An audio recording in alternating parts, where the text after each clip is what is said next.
Si no quieres negocios con el diablo, no te le acerques a su tienda. Un análisis filosófico e histórico. La frase "si no quieres negocios con el diablo, no te le acerques a su tienda" es un proverbio que resuena con una profundidad filosófica y moral digna de análisis.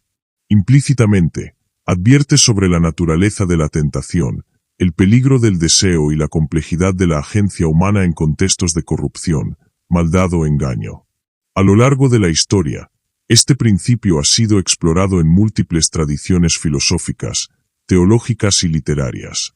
En este estudio realizaremos un análisis profundo desde la perspectiva de la ética, la metafísica y la historia. Y la tentación como fundamento de la condición humana. Desde los primeros relatos mitológicos y religiosos, la tentación ha sido un tema central en la comprensión del bien y del mal. En la tradición judeocristiana, el Génesis presenta la historia de Adán y Eva, quienes, a pesar de tener todo en el jardín del Edén, son tentados por la serpiente a comer del fruto prohibido. La serpiente, un símbolo del engaño y la persuasión maliciosa, no obliga a Eva ni a Adán a pecar, sino que simplemente los invita a acercarse al conocimiento prohibido. Aquí vemos una clara ilustración del principio del proverbio. El mal no siempre actúa por imposición directa, sino que se presenta como una opción atractiva, accesible y cargada de promesas. La tienda del diablo es ese lugar simbólico donde se venden bienes aparentemente deseables, pero que llevan consigo un costo oculto. Así también fue tentado Jesús en el desierto por Satanás ofreciéndole reinos, placeres y poder, pero Jesús no accedió, y contestándole dijo: «Solo al Señor tu Dios adorarás, y a Él solo servirás».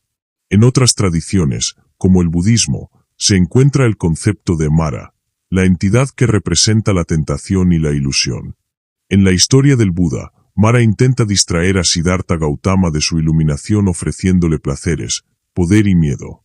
La victoria del Buda consiste en no acercarse a la tienda del diablo, es decir, no prestar atención ni caer en la seducción de lo efímero. 2. La ética del deseo y la advertencia de los sabios. Filosofías como el estoicismo han reflexionado profundamente sobre la relación entre la voluntad humana y la tentación. Epicteto, en sus disertaciones, enfatiza que lo que esclaviza al ser humano no es el objeto en sí mismo, sino el deseo que proyecta sobre él. De acuerdo con los estoicos, el acercarse voluntariamente a fuentes de corrupción es una renuncia implícita al autodominio. Séneca advertía que la exposición constante a la riqueza, el poder o el placer sin moderación genera una adicción progresiva que nubla la razón. Por lo tanto, el sabio no solo debe resistir la tentación, sino evitar los lugares donde estas fuerzas actúan con mayor intensidad. En este sentido, la frase «no te acerques a la tienda del diablo» es una llamada a la autodisciplina y al discernimiento. En la ética aristotélica, esto se traduce en la importancia de la virtud y el hábito.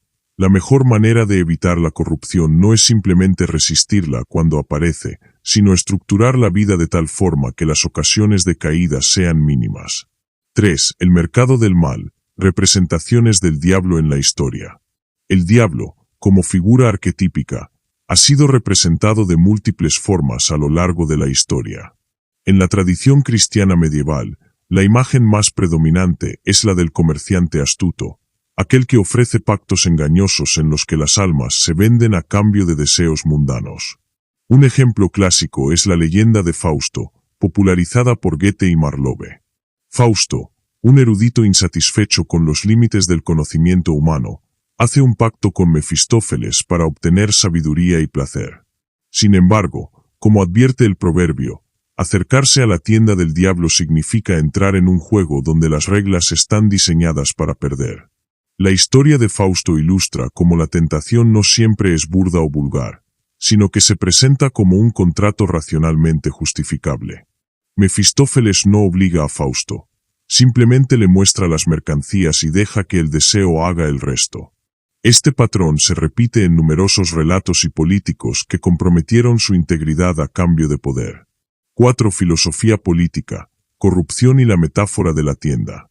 En el ámbito político, la metáfora de la tienda del diablo puede aplicarse a las dinámicas de corrupción. Un líder que no quiera ser corrompido debe evitar los círculos donde se negocian favores ilícitos, pues la sola presencia en esos espacios crea una presión implícita para participar. Maquiavelo, en El Príncipe, sugiere que el poder es un terreno resbaladizo donde la moralidad se relativiza. En este contexto, no acercarse a la tienda significa reconocer que hay ámbitos donde la lógica del pragmatismo puede absorber incluso a los más íntegros. Hannah Arendt, en su análisis sobre la banalidad del mal, demuestra cómo muchos individuos que participaron en atrocidades históricas no eran necesariamente malvados en sí mismos, sino que se acercaron a estructuras corruptas bajo la excusa de la obediencia o la conveniencia. Psicología y sociología. El efecto de la exposición prolongada. Desde la psicología social, se han realizado estudios que respaldan el principio del proverbio. La teoría del deslizamiento moral sugiere que las personas no caen en actos corruptos de manera abrupta, sino a través de pequeños compromisos sucesivos que normalizan lo inaceptable. Philip Zimbardo, en su famoso experimento de la prisión de Stanford, demostró cómo los individuos pueden ser absorbidos por dinámicas de poder abusivo cuando se encuentran en entornos diseñados para ello. En otras palabras, acercarse a la tienda del diablo, aunque sea con intención de solo observar, puede significar una transformación progresiva en la forma de pensar y actuar. Desde la sociología, Pierre Bourdieu habla del habitus, es decir, el conjunto de predisposición. Si un individuo frecuenta círculos de corrupción, su sentido moral se adaptará a esos patrones, perdiendo sensibilidad ante lo que antes consideraba incorrecto. La dialéctica entre el bien y el mal. ¿Es posible acercarse y no caer? Una pregunta que surge al analizar este proverbio es si es posible acercarse a la tienda del diablo sin caer en sus redes. En otras palabras, ¿puede alguien transitar por entornos corruptos sin ser corrompido? Dante Alighieri, en la Divina Comedia, explora esta cuestión a través del personaje de Virgilio, quien guía a Dante a través del infierno sin que éste sea afectado por el mal que lo rodea. Virgilio representa la razón y el conocimiento filosófico, cualidades que protegen a Dante de sucumbir a las influencias infernales. Sin embargo, Dante no permanece en el infierno más de lo necesario, lo cual reafirma la idea de que la exposición prolongada es peligrosa incluso para el más virtuoso. Un caso similar se encuentra en la mitología griega con el héroe Odiseo. En su viaje, enfrenta múltiples pruebas que representan diferentes tipos de tentación.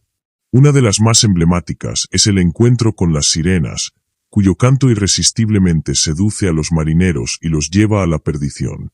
Odiseo, sabiendo que no puede confiar plenamente en su voluntad, se hace atar al mástil de su barco para escuchar el canto sin sucumbir a él. Esta historia ilustra un punto importante. El sabio puede exponerse a la tentación, pero solo con precauciones extremas. Sin embargo, la historia está llena de ejemplos de individuos que creyeron ser inmunes a la corrupción y terminaron cayendo. La cercanía constante con la maldad tiende a desgastar la resistencia moral y psicológica, lo que nos lleva a la pregunta: ¿cuál es el límite entre la resistencia y la arrogancia? 8. La ilusión del control, la psicología del autoengaño. Mucha gente cree que puede acercarse a ambientes peligrosos sin ser afectada, ya sea en términos morales, emocionales o espirituales. Este fenómeno se conoce en psicología como sesgo de sobreconfianza, una tendencia a subestimar nuestra vulnerabilidad al entorno. Un ejemplo clásico de este autoengaño es la historia de Ícaro. A pesar de las advertencias de su padre, Dédalo, Ícaro vuela demasiado cerca del sol, convencido de que puede manejar el riesgo. Su caída es una lección sobre cómo la proximidad a fuerzas destructivas, aunque inicialmente controlada, puede volverse incontrolable. El problema del autoengaño es que la corrupción no ocurre de golpe, sino de manera progresiva. La primera visita a la tienda del diablo puede ser solo para mirar, pero la segunda puede ser para probar, y la tercera para comprar. 9. El precio de la tentación, pactos y consecuencias.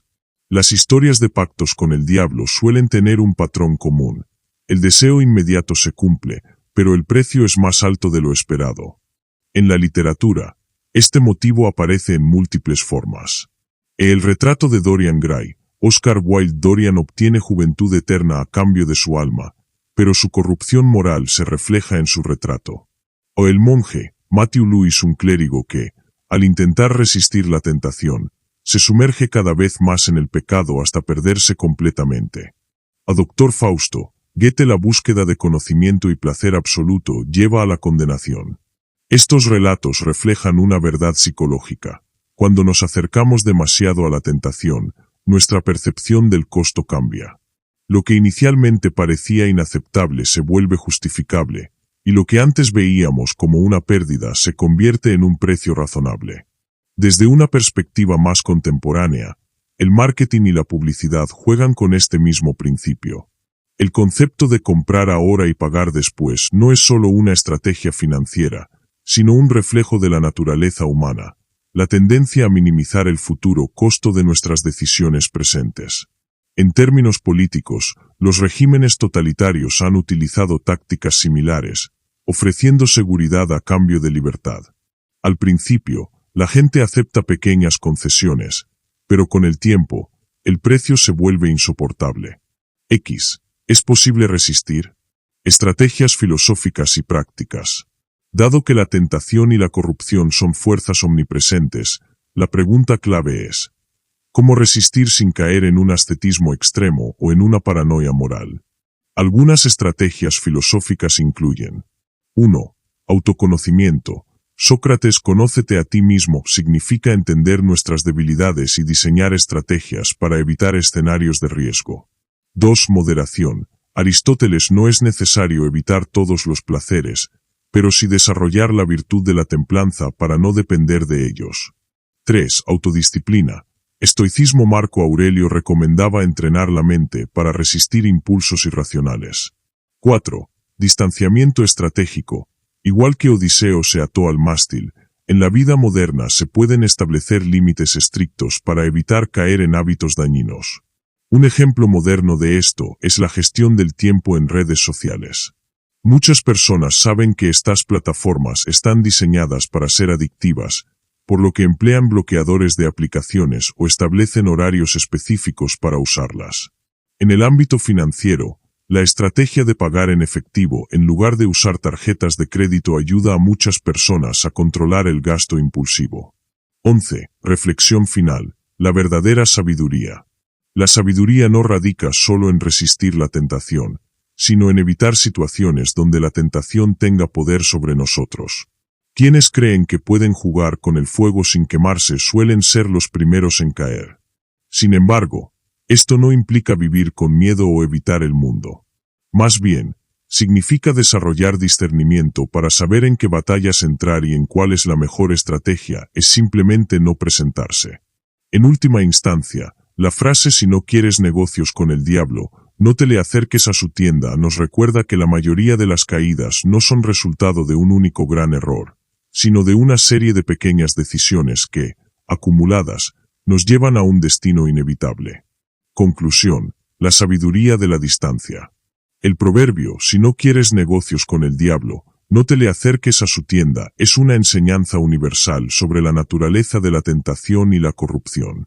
Desde la filosofía estoica hasta la psicología moderna, la historia ha demostrado que la mejor manera de resistir el mal no es enfrentarlo directamente, sino evitar las condiciones que lo hacen irresistible. El sabio, según Platón y Aristóteles, no es aquel que lucha constantemente contra sus deseos, sino aquel que estructura su vida de tal manera que no tiene que hacerlo. En este sentido, la verdadera libertad no está en resistir la tentación, sino en evitar su necesidad. Si te gustó, suscríbete y comparte.